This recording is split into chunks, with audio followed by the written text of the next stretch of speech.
Hello everyone! Mag-a-unbox tayo ngayon ng napakamurang selfie stick tripod. Nabili ko ito sa Temu. Napakamura guys. Yan. So, tingnan natin kung worth it ba yung presyo niya. Ano lang siya guys. 11 Swiss franc. So, yeah. Mga $12 I think. Yeah. Okay, so i-unbox natin guys. Okay, so ito yung laman niya guys.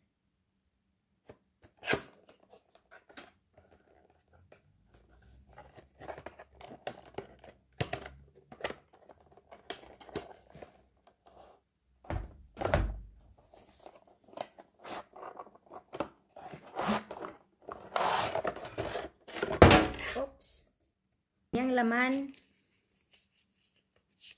So, meron palang black color at meron ding pink ang kinuha ko kasi gusto ko yung pink. Okay. So, ito ang kanyang laman.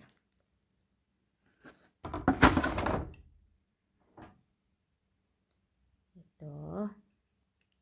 At saka yung ganito. At ito ang kanyang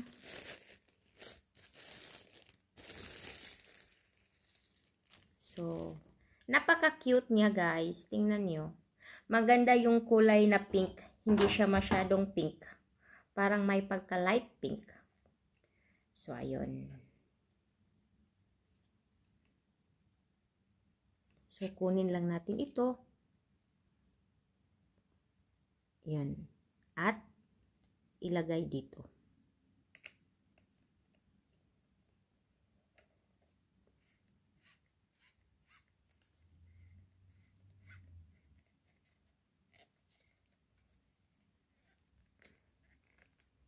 So, ayun. Naka-assemble na siya, guys.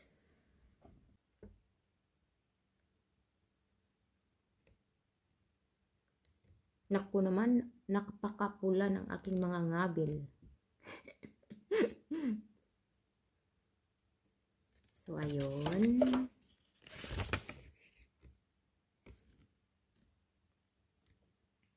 Alright. Pwede din siya guys i-assemble sa yung mataas na tripod. Okay. Interface. Phone holder.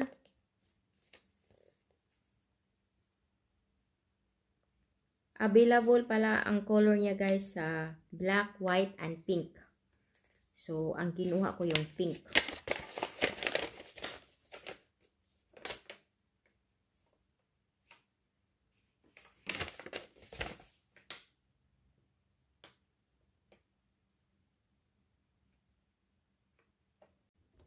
So, ang name pala niya guys is face tracking holder.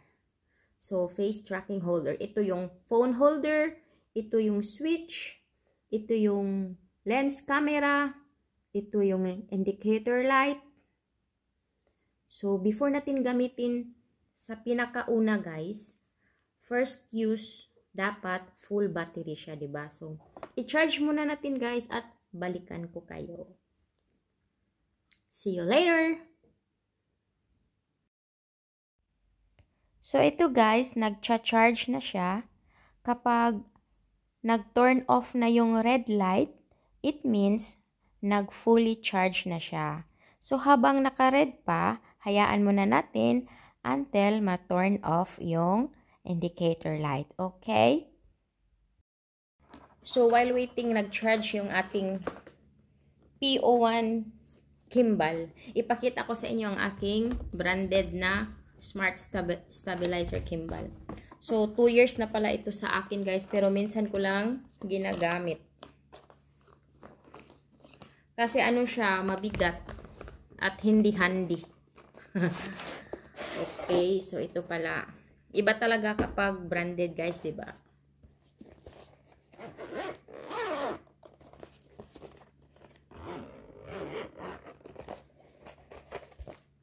Yan, ito pala ang aking branded na gimbal from Joby.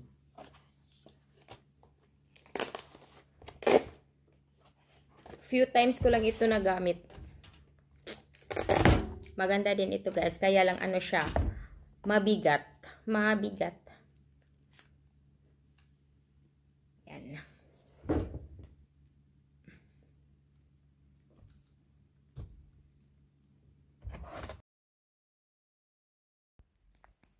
So, ang kanyang tripod is here.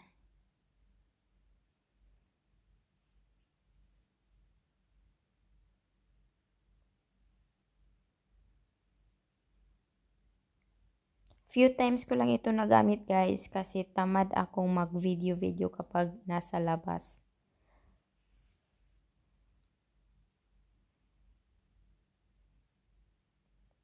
Maganda ito gamitin kapag mag-mountain hiking kasi steady yung video recording niya. Hindi hindi gumagalaw yung video kasi stabilizer siya. Kaya lang, mabigat siya guys. Maganda siya pang selfie, pero mabigat. So, kaya minsan ko lang ginagamit.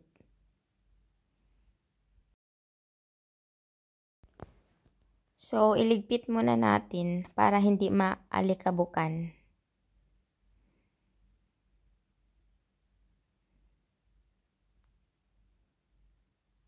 Ibalik muna natin sa kanyang lagayan para hindi maalikabukan.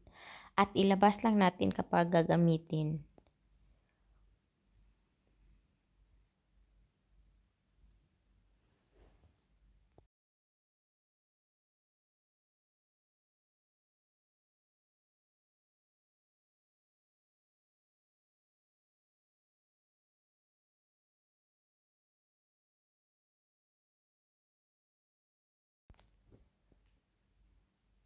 So, enough for this Joby guys kasi ang topic natin ngayon is yung PO1. So, i-keep aside muna natin ito.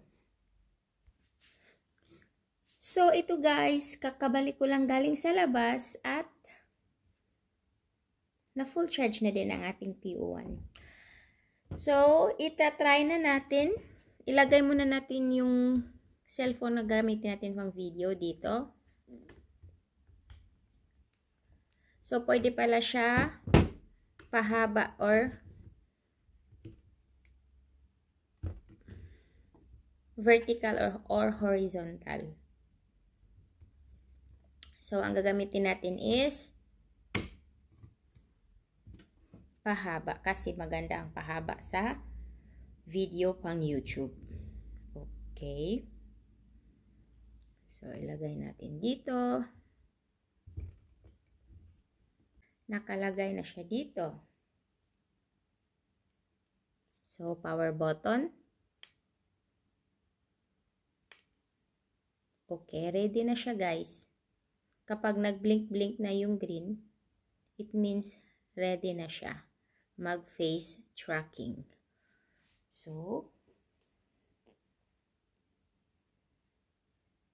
punta tayo sa video. Oops. Tingnan nyo, gumagalaw na siya.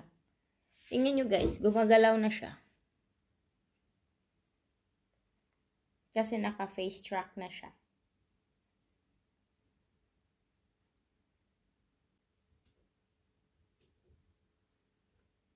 Okay, andito siya guys.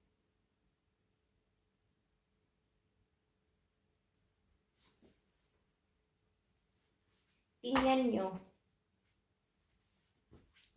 Naka-move siya. Kita nyo ba? O, diba? Kahit malayo guys, naka-ano siya, naka-track siya.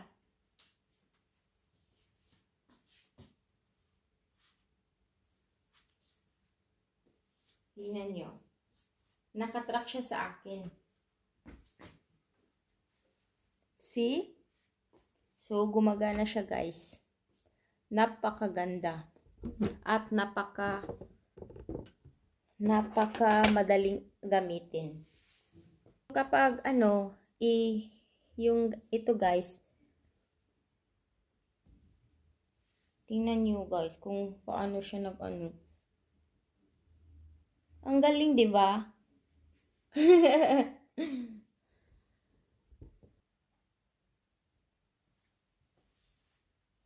Nakasunod siya sa akin, guys.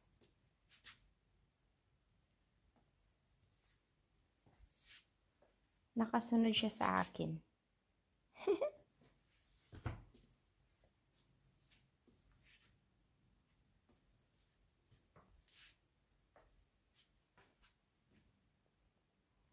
See, ang dali lang niyang gamitin.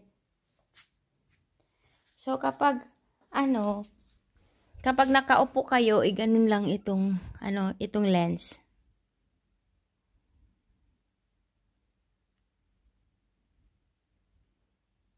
Pag nakatayo, i-nudge dito sa taas.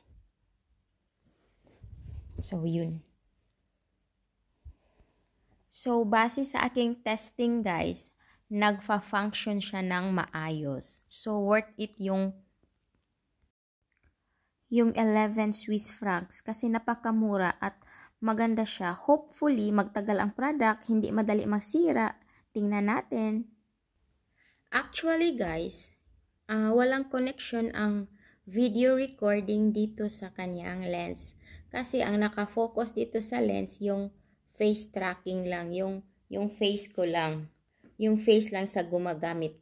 So, ang video recording dito sa phone is walang connection dito. Okay, pero maganda siya gamitin guys, madali lang at I think mga 3 meters siguro ang kanyang auto face tracking. Kahit nasa 3 meters away ikaw at ang cellphone mo, natatrack pa din niya yung mukha mo. Basta, meron lang light guys. Pero kapag madilim, hindi siya gaano maka-track sa mukha natin. So, dapat maliwanag siya. Okay? So, yun lang guys. Maganda ito guys. Gagamitin. Super cute at madali lang siya gamitin. So, kung wala pa kayo ng ganito guys, pwede bili kayo sa online, sa Temu. Napakamura lang guys. So, thank you for watching and hope you like my video. See you next time. Bye-bye and God bless everyone.